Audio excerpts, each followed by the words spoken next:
Je suis Hind Hamla, responsable de la communication chez El Kendi. El Kendi, c'est un grand leader sur le marché algérien et on va passer à quelques présentations. El Kendi, c'est 14 ans d'existence, donc c'est une entreprise jeune en valeur absolue et en même temps qui a une grande maturité et une grande expertise et expérience dans le domaine pharmaceutique. Le but est que nous avons commencé en 2007 avec la volonté de créer une entreprise algérienne. Donc l'investissement a été planifié en 2007. En 2008, nous avons inauguré la première usine. Et donc l'investissement était énorme. Le but étant de faire d'El Kendi un incontournable acteur dans la production de médicaments algériennes, dans le générique. En 2010, nous avons commencé à introduire les médicaments fabriqués localement sur le marché algérien. En 2015, nous sommes devenus les leaders avec une position très confortable, surtout dans les maladies chroniques. Nous couvrons 30% des besoins pour les maladies chroniques. Et en 2018, nous avons atteint une capacité industrielle avec 110 millions d'unités par mois. Donc vous voyez ici le timeline de l'entreprise qui a été en fait bien réfléchi, bien pensé pour que les investissements en Algérie soient cohérents avec une stratégie de pénétration du marché.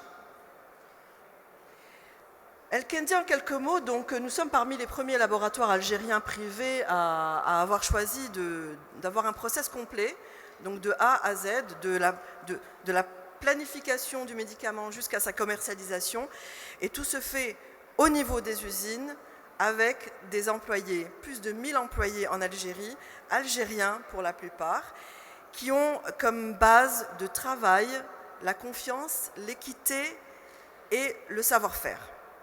Donc nous sommes pionniers dans la production locale des médicaments pour les maladies chroniques. Nous couvrons essentiellement, donc, vous avez toutes les aires thérapeutiques que nous couvrons, donc le système cardiovasculaire où nous sommes numéro 1, les neurosciences, l'urologie, la rhumatologie, la pneumologie, la dermatologie, l'allergologie et les OTC.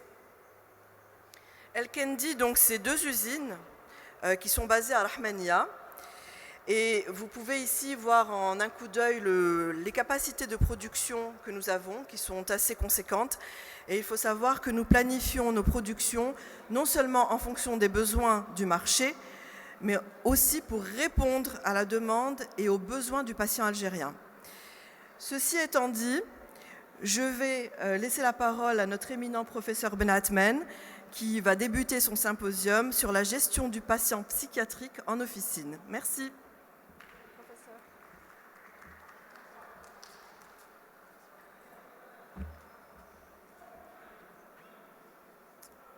Bonjour, messieurs, dames, chers collègues, chers confrères, honorable assistance.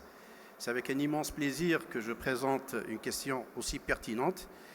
C'est une problématique qui est soulevée de toute façon au niveau de la pratique des officines, puisque généralement, ce qu'on a constaté à travers les sondages, d'ailleurs il y a très peu d'études qui parlent du rôle de pharmacien de l'officine en matière donc, de maladies mentales ou de patients psychiatriques.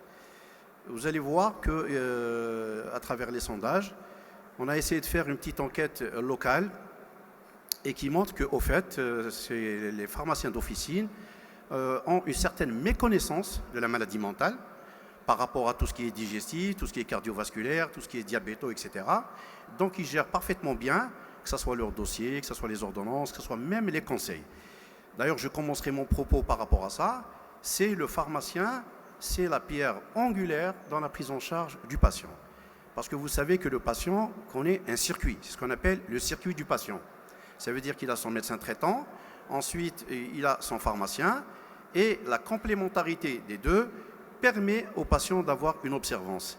Et vous savez que 99% des patients qui sont observants donc, vont avoir une meilleure amélioration et une meilleure qualité de vie. Si par contre un patient se sent mal compris et donc il est peu renseigné sur sa maladie, sur les effets secondaires, là j'anticipe un petit peu, je vais aller dans le détail tout à l'heure. Et donc vous imaginez bien que c'est des patients qui vont donc être mal observants. Et comme je vous disais, en matière de gastro, de diabéto, les pharmaciens ont une formation qui s'approche de celle du médical. Donc ils connaissent les effets secondaires, ils connaissent les interactions médicamenteuses, donc ils maîtrisent parfaitement bien tout ce qui est en dehors de la psychiatrie. Mais la problématique qui est rencontrée, c'est l'officine, le pharmacien d'officine en matière de maladie mentale. Alors, le rôle possible du pharmacien d'officine, comme vous le voyez, c'est vis-à-vis des clients. Je vais utiliser le jargon donc, du pharmacien de l'officine. Ils appellent ça client et souffrant de pathologie psychiatrique. Bon, j'aurais aimé que ça soit un petit peu interactif. Bon, c'est mes habitudes de poser d'abord, bien sûr, je suis enseignant à la faculté de médecine d'Alger, mais généralement, avant de commencer un propos, pour savoir quels sont les objectifs d'un enseignant à présenter, c'est qu'il faut d'abord poser la question.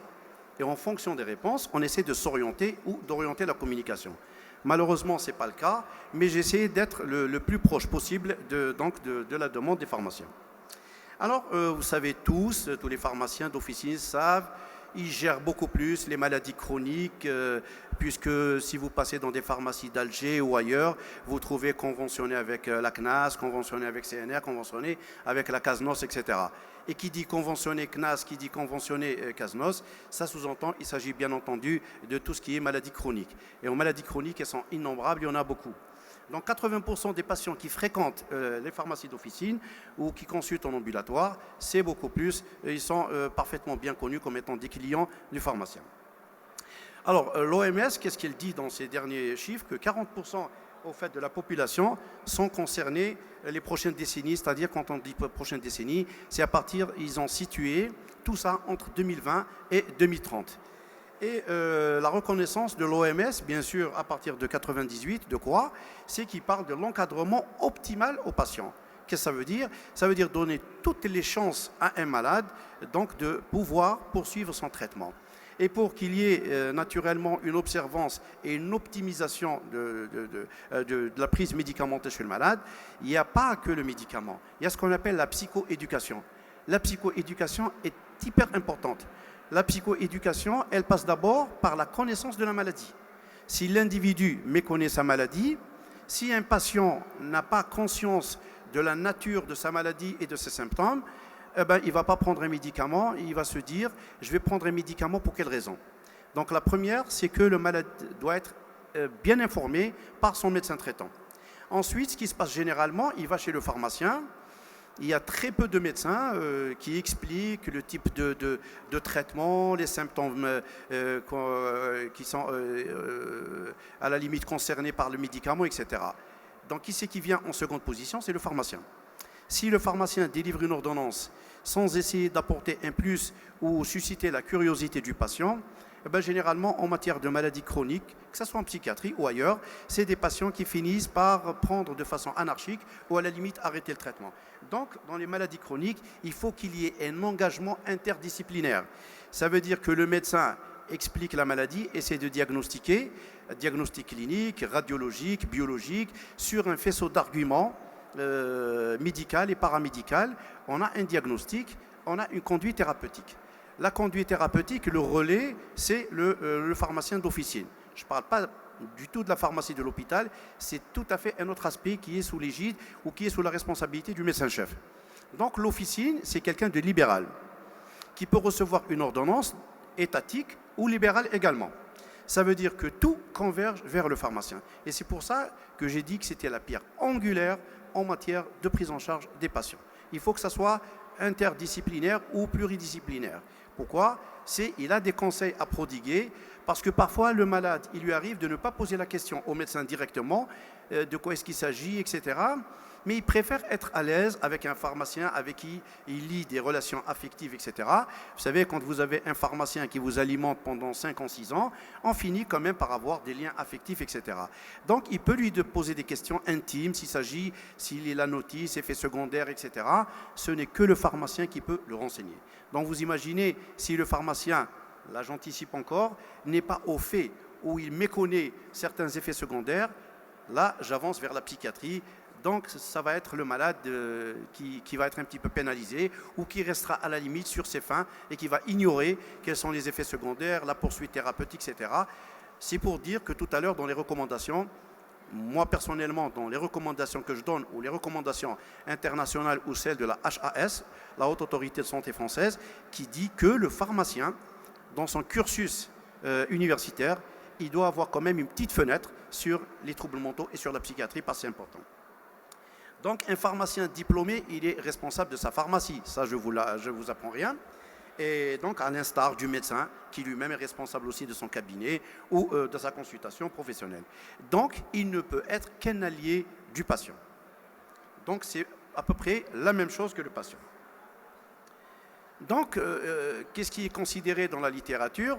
Il est le médiateur. Quand on dit médiateur, c'est pas au sens solha, médiateur, ça sous-entend qu'il est là, il y a le malade, il y a le médecin et lui il est au milieu. Ça veut dire qu'il a un rôle à jouer. Ça veut dire qu'il doit être un équilibriste, il doit avoir un certain équilibre entre ce que prescrit le médecin et entre lui, ce qu'il va dispenser comme médicament. Je vais vous dire tout à l'heure, je vais vous donner des exemples que moi-même, dans ma pratique quotidienne, je rencontre assez régulièrement. Quand un pharmacien il a des écarts de langage, par exemple, il m'arrive de donner à un malade du Tegretol pour sa pathologie d'un trouble bipolaire. Il va chez le pharmacien, il faut qu'on se dise les vérités aussi, hein. Ce n'est pas une présentation didactique à 100%, mais il faut qu'on se remette en question mutuellement. Il lui dit, tiens, il vous a donné un traitement à l'épilepsie. Alors que le médecin n'a en aucun moment parlé de l'épilepsie. Donc vous voyez un petit peu déjà sa fausse. Alors quand on est intermédiaire ou quand on est médiateur, ça sous-entend que je vais aller dans le même sens que le médecin et essayer d'approfondir. Approfondir quoi?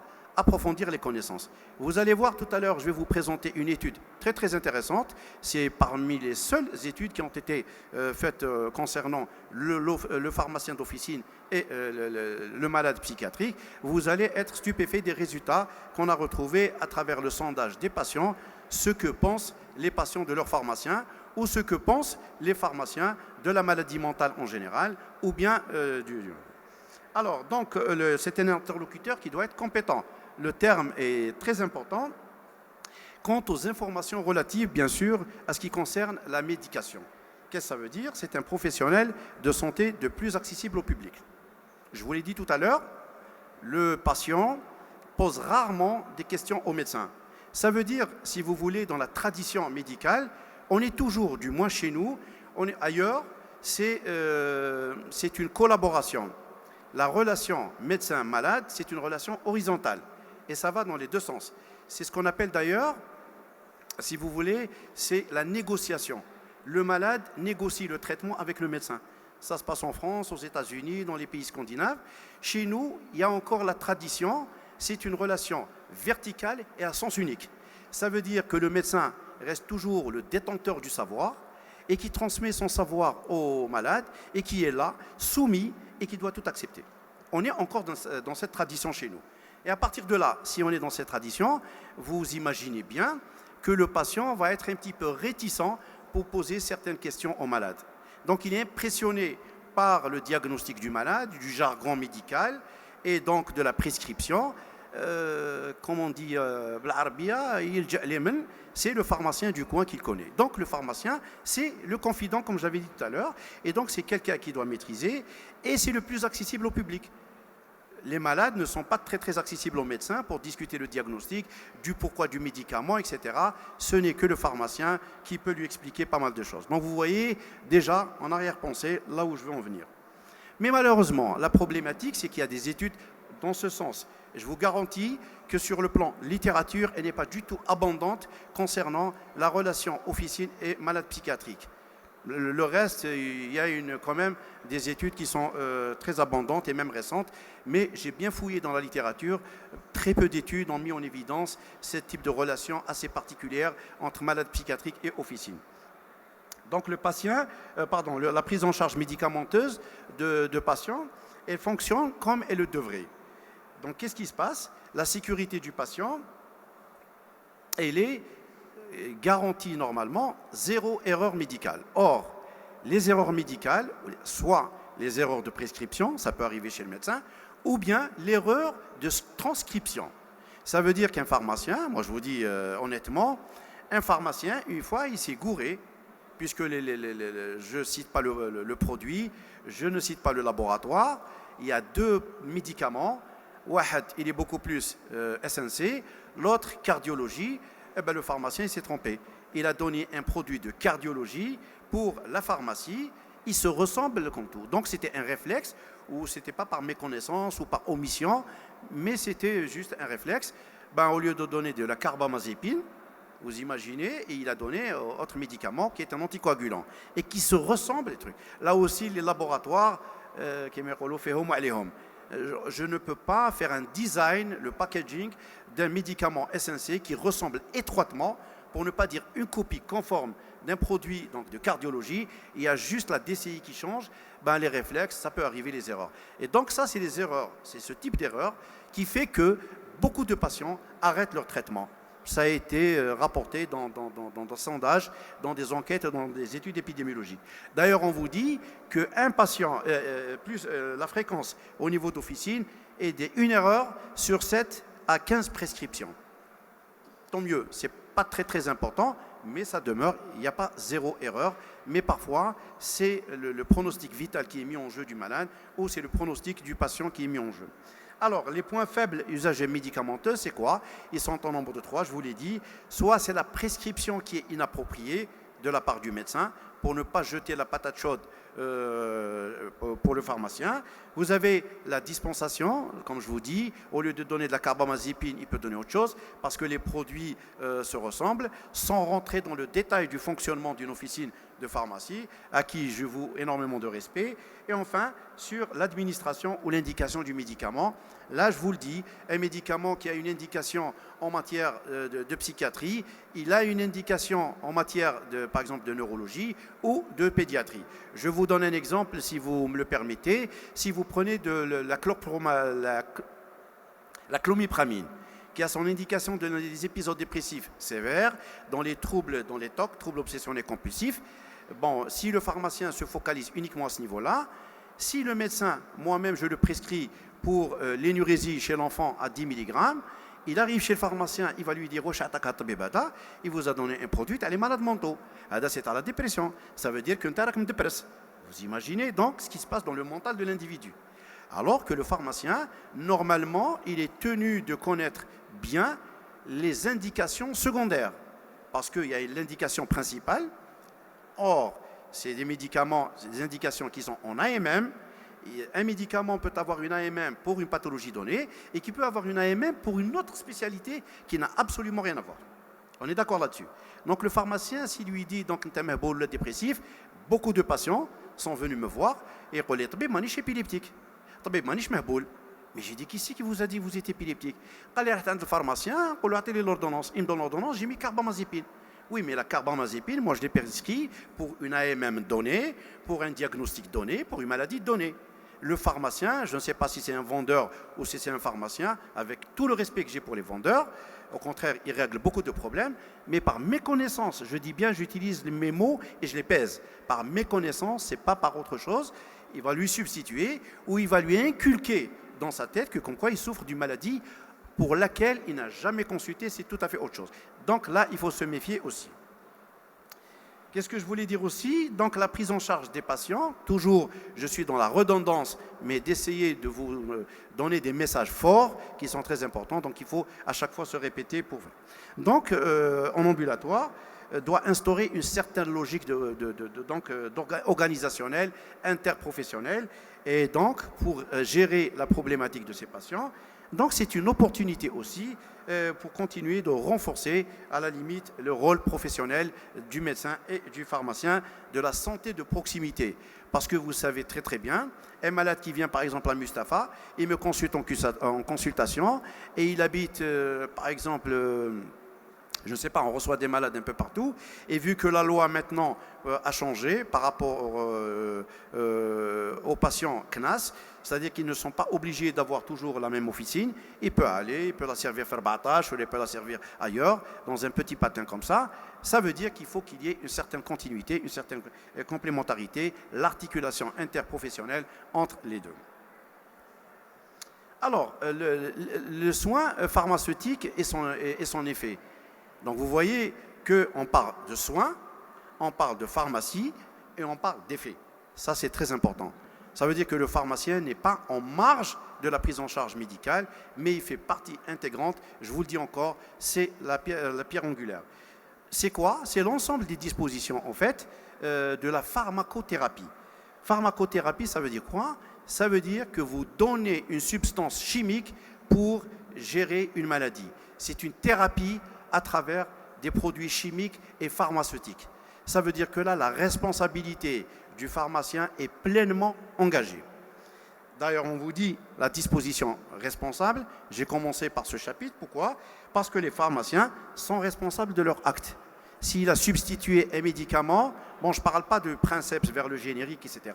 Ça, je ne rentre pas dans les considérations commerciales donc, du pharmacien, mais je rentre plus dans les considérations d'éthique, c'est-à-dire substituer un médicament par une autre molécule qui n'a absolument rien à voir. Donc, il est responsable.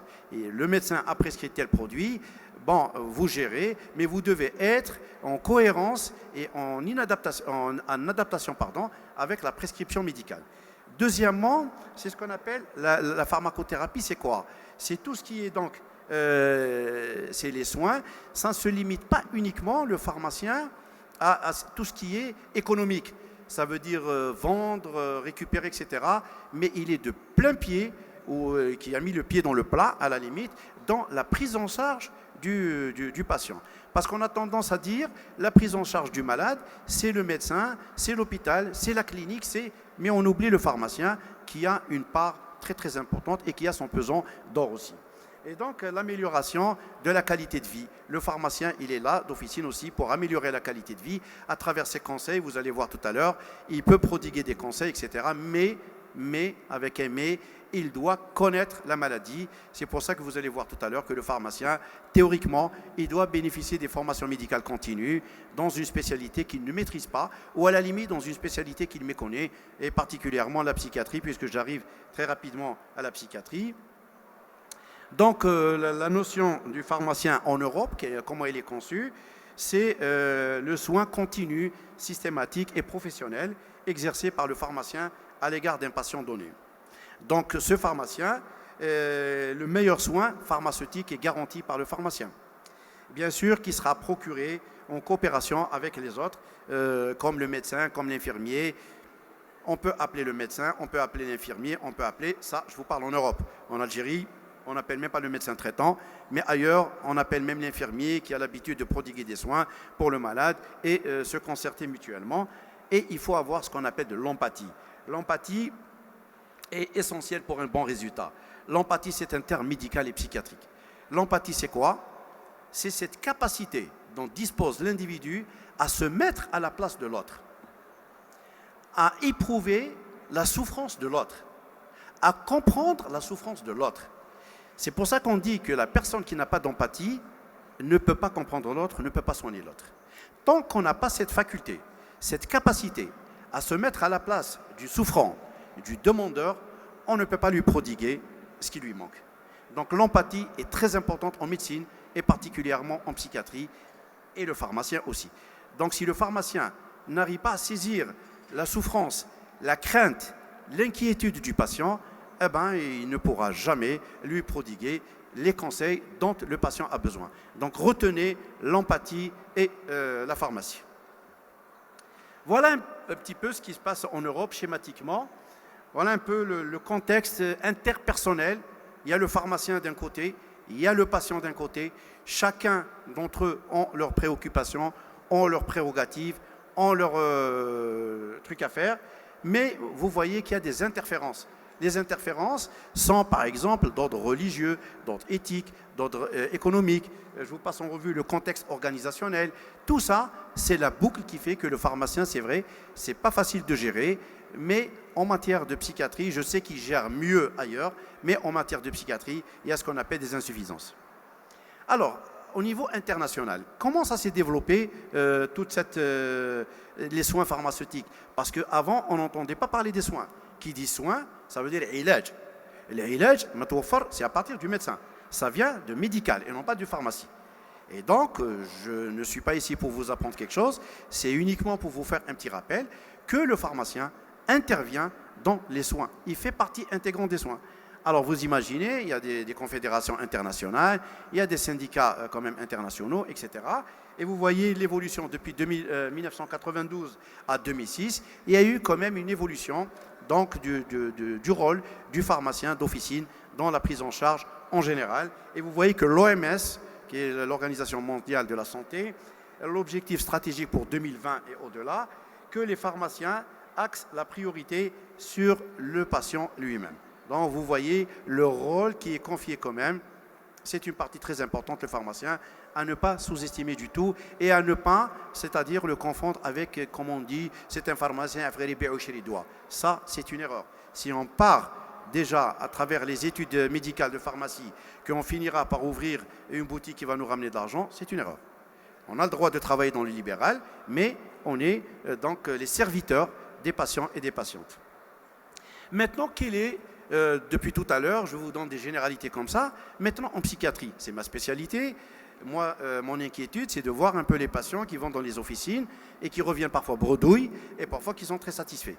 Mais je suis là pour essayer de vous parler de ce que peut apporter un pharmacien en matière donc, de pathologie mentale, qui est un champ particulier. Vous imaginez, j'ai fait un grand point d'interrogation. Ça représente un peu le logo, un peu de la métaphore du pharmacien qui se pose des questions.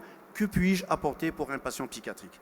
Alors, je vous dis dès maintenant qu'il peut apporter énormément de choses et j'insiste et je reformule qu'il est toujours très, très, très important et qu'il occupe une place prépondérante. Donc, le caractère, mais il faut d'abord retracer la problématique que pose le malade psychiatrique par rapport au pharmacien, puisque c'est un malade qui pose déjà problème à son médecin traitant, qu'il soit dans le libéral ou qu'il soit dans le truc. Le malade mental, comme vous le savez tous, c'est un malade qui ignore un petit peu sa maladie. C'est pour ça que j'ai parlé tout à l'heure de psychoéducation. Un fou ne se reconnaît jamais fou. Un fou qui se reconnaît fou n'est pas un fou. Voilà ce que dit l'adage.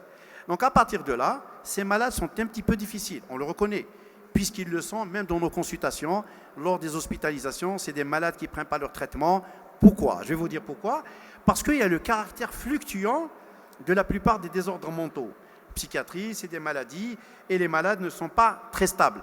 Parfois, ils passent par des périodes de stabilité où ils ont un bon insight, c'est-à-dire qu'ils reconnaissent un petit peu le caractère morbide de leur pathologie et qui essaient donc de prendre des médicaments, etc. Et parfois, quand ils sont en phase de rechute, c'est des patients qui sont dans le déni de la maladie.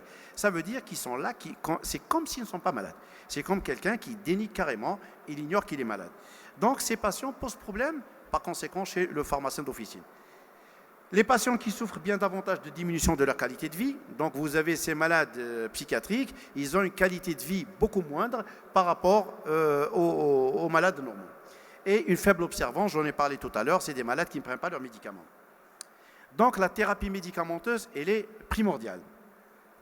Donc on veut agir sur le mode donc, de vie variable, donc qui est changeant. Les malades ont parfois leur maladie psychiatrique donc mal connue par le personnel de la pharmacie, je l'ai dit. Par exemple, il y a des comorbidités très importantes. C'est un malade qui a une cardiopathie, c'est un malade qui a une épilepsie, ou c'est un malade qui a une sclérose en plaques associée, etc. Donc, ça pose comme un problème de comorbidité. Alors, la question est de savoir si le pharmacien d'officine est capable de prendre en charge, comme il a l'habitude de prendre en charge les autres maladies, à travers ce questionnaire, c'est-à-dire qu'il peut demander un bilan, il est capable d'interpréter un bilan, il est capable d'interpréter par exemple le résultat clinique, ou bien carrément l'éducation thérapeutique. Donc la communication des dossiers électroniques de la santé reste très important en ce moment. Le but du pharmacien, son apport, c'est d'augmenter bien sûr la prise en charge et de diminuer la stigmatisation, c'est-à-dire montrer du doigt le malade mental. Donc voilà, le pharmacien, il est là pour améliorer l'observance, c'est-à-dire qu'il va conseiller le malade de dire que c'est une maladie qui est tout à fait chronique comme les autres maladies, qui a une localisation du système nerveux central, les médicaments agissent au niveau du cerveau pour équilibrer votre maladie, votre dépression, votre schizophrénie, etc. etc. Donc, il doit avoir un rôle d'orientation. Donc les interventions éducatives, c'est l'observance, pour que le malade observe le traitement médical et bien sûr la satisfaction du patient, sinon il sortira son truc. Alors très rapidement, les tâches du pharmacien dans l'officine, le soin pharmaceutique dans le cas de la psychiatrie décrit les tâches suivantes, lesquelles c'est d'apporter une information et des conseils sur le médicament. Donc il doit lui-même connaître ces choses-là. Deuxièmement, de réaliser une revue des connaissances, c'est-à-dire qu'il doit se réactualiser de façon régulière, de promouvoir et de suivre dans l'observance, et de suivre les résultats cliniques, c'est-à-dire qu'il va essayer d'avoir quelques résultats. Là, c'est un peu le rôle du pharmacien. En gros, alors, je vais vous rapporter une étude. Là, c'est une étude qui est très importante, récente de 2003. Elle a été faite aux Pays-Bas. C'est qu'il y a eu une enquête, l'auteur a demandé aux patients et à leurs familles comment les pharmaciens pouvaient aider les schizophrènes dans leur traitement. Et donc, ils ont sélectionné des pharmaciens de ville. Alors, 60% des patients schizophrènes et leurs familles auraient souhaité davantage d'informations sur le traitement médicamenteux. Bien sûr, je vous dis, ce n'est pas par le médecin, par le pharmacien. Et 2/3 des patients auraient apprécié des services de rappel de leur prescription. Donc, vous voyez, à travers cette étude, et c'est l'unique d'ailleurs qui a été faite, qu'à travers là, le pharmacien a un rôle important. Je vous présente encore une étude. Pardon, voilà. Une étude, c'est une thèse qui a été faite à Lyon par une pharmacienne qui a essayé de voir un petit peu au niveau de la pharmacie comment ça se passe. Alors, 61%, elle a fait une enquête, interrogée, présente une augmentation du nombre de personnes prises en charge pour une pathologie psychiatrique dans leur officine. C'est bien. Donc, peu d'officinaux se disent formés en psychiatrie. Vous voyez que la problématique, elle est là. Vous voyez ici que les pharmaciens en matière de santé mentale, 100% méconnaissent la dépression, 32% ne connaissent pas la schizophrénie, les troubles du sommeil, les diagnostics, etc. Toujours en matière de pathologie, c'est des symptômes qui sont mal connus. Vous avez des difficultés de différenciation des troubles, la méconnaissance du mécanisme donc, de détachement de ces malades. Concernant le malade lui-même, les pharmaciens vous disent qu'ils ont une volonté donc d'améliorer le contact, être informés, être formés. Bien sûr, tout ça, c'est cette étude qui le montre. Enfin, le traitement, le pharmacien lui-même d'officine, concernant le traitement, le suivi de patients, à peine 77% qui vous disent qu'ils arrivent à suivre correctement les patients, la posologie et les associations médicamenteuses, 68% ont cette méconnaissance, et enfin les effets indésirables, beaucoup de personnes méconnaissent aussi. Avec les acteurs, ceux qui souhaitent travailler avec les acteurs hospitaliers, vous avez les réunions de formation, pas mal de personnes qui demandent, mais c'est surtout la majorité qui travaille avec le téléphone, qui souhaitent travailler avec le téléphone en collaboration avec le milieu hospitalier ou le reste. Donc le pharmacien, et je termine, j'ai environ 6 slides, monsieur Lehri, très rapidement. Essayez de m'économiser un peu de temps. Voilà donc ce qu'il doit savoir le pharmacien en matière de psychiatrie. Vous avez une panoplie donc, de psychotropes. Le psychotrope, c'est un générique, pas le générique que vous utilisez comme générique d'un princeps. Le générique, ça veut dire que c'est ce qui caractérise les psychotropes. Vous avez les neuroleptiques, les stimulants, les dépresseurs, les hallucinogènes. Pour ce qui est parmi les psychotropes utilisés donc, en médecine, les neuroleptiques, les antidépresseurs et les tranquillisants. Alors, les indications des neuroleptiques, il faut les connaître, il faut se frotter avec les psychiatres pour les connaître. C'est des états psychotiques délirants, c'est les schizophrénies, les délires chroniques, les excitations, etc. Voilà à peu près, je ne voulais pas prendre parti avec un labo ou le reste, j'ai donné que la DCI, la lévomépromazine, l'allopéridol, l'aripiprazole, tout ça. Il n'y a pas de pharmacodépendance. S'il vous plaît, j'insiste là-dessus. Les pharmaciens qui disent aux malades ne prenez pas longuement ces médicaments, vous risquez d'être dépendant. Pas de pharmacodépendance, retenez bien, les neuroleptiques, pas de pharmacodépendance. Les antidépresseurs, c'est les pilules du bonheur parce qu'ils relèvent la dépression. Là, vous avez aussi certains médicaments. S'il vous plaît, là aussi, il n'y a pas de pharmacodépendance. C'est des médicaments qui peuvent être utilisés avec une certaine assurance et réassurer les malades. Par contre, les tranquillisants, là, je conçois avec vous, ce sont des molécules sédatives, anticonvulsivants, myorelaxants et hypnotiques. Là, c'est vrai. Il faut dire aux malades qu'il faut réduire le médicament, la réduction sur la durée parce qu'il y a le risque de pharmacodépendance. Ça, je le partage avec vous. Et voilà, par exemple, les médicaments, le bromazépam, le prazépam, l'orazépam, et ces médicaments et le diazépam, la molécule mère, ça, c'est des médicaments qui peuvent induire. Là, le pharmacien, il a un rôle, c'est de dire, de conseiller le malade, de lui dire qu'il faut le prendre pendant 21 jours, de faire des fenêtres thérapeutiques, des wash-out pendant une certaine période et de ne le reprendre que sous recommandation de médecin. J'ai terminé 3 slides, je ne peux pas passer la loi. Monsieur Belamri est là, je profite de sa présence et que je salue d'ailleurs. C'est un travail qu'on a fait ensemble. au ministère de la Santé, au ministère de l'Industrie pharmaceutique. Alors, donc, il y a de nouvelles lois, de nouveaux trucs comme ça, sur les ordonnances à 3 souches concernant les médicaments, beaucoup plus à visée psychotrope. La loi, elle est récente, c'est de 2019, 31 décembre, et qui est rentrée en application. Il était présent avec moi au mois d'août. Donc, depuis, on a cette bataille, ça c'est moi, ça c'est mon service. Alors, j'ai terminé, M. Ahmed El-Hari. Je fais des digressions quand je donne mes conférences, c'est comme ça pour que les gens comprennent. Alors, il y a cette problématique maintenant. On nous exige 3 souches pour les psychiatres, alors qu'on en a un seul médicament. C'est le Stilnox. Le reste, le tramadol, ça n'a rien à voir avec la psychiatrie. La prégabaline, le Lyrica, ça n'a rien à voir avec la psychiatrie. Et ils ont exigé aux psychiatres d'avoir les 3 souches pour ces médicaments. Alors on est tombé dans vraiment un cafouillage. C'est que les neurologues, maintenant qui prennent en charge le Lyrica, ils leur disent, voilà, je suis coincé, allez-y voir. Ça, je vous parle de l'hôpital. Allez-y voir professeur Ben Atman, il va vous dépanner avec une ordonnance parce que moi, j'ai les 3 souches. Elle dit, c'est à l'hôpital, c'est la mienne. Il y a aussi le tramadol. Je ne suis pas prescripteur de tramadol. Il y a uniquement le Stilnox qui est concerné par les psychiatres. C'est vous dire, mais on a pris l'habitude, même les libéraux commencent maintenant à se mettre, c'est la nouvelle loi. La blanche, elle est gardée chez le pharmacien. Vous me corrigez si je me trompe. La jaune, elle est gardée au niveau donc, du patient. On ne sait jamais, il y a un contrôle quelque part. Il va justifier les médicaments dont il dispose. Et enfin, la rose, elle reste chez moi pendant 2 ans. Ensuite, j'ai le droit donc, de la brûler. Pour terminer, il y a les recommandations qui sont convergentes. C'est quoi? C'est d'abord de soutenir les aidants. Parce que rarement le malade vient vous voir. Parfois, ce n'est pas le malade qui vient pour le médicament, c'est la maman, c'est l'épouse, c'est l'époux, c'est la fille, etc. Donc, il faut soutenir les aidants qui accompagnent les personnes souffrant de maladies mentales. C'est clair. Et renforcer la formation des professionnels, ça je l'ai dit tout à l'heure, et j'espère au Don Saria, les gens vont nous écouter, essayer d'introduire soit dans le cursus ou bien dispenser les pharmaciens d'officine et les pharmaciens d'État à une formation médicale continue pour qu'ils restent toujours au même diapason avec les nouvelles données de la science. Et enfin, décloisonner les champs de l'action sanitaire, médico-sociale et de l'action sociale. Ça veut dire que chacun y travaille dans son camp. La solidarité, le ministère de l'Industrie pharmaceutique, la santé, le personnel de la santé, ce sont tous des acteurs qui donc œuvrent pour la même cause qui est le patient. En conclusion, M. Ahmed El-Hari, alors nous souhaitons, nous connaissons mal les clients. Je l'ai mis en parenthèse. Moi, je n'aime pas ce terme. Mais bon, à partir du moment où il y a un échange on peut appeler ça client, psychiatrique à l'officine, mode de vie changeant. Il cumule parfois plusieurs maladies psychiatriques et somatiques qu'on doit connaître.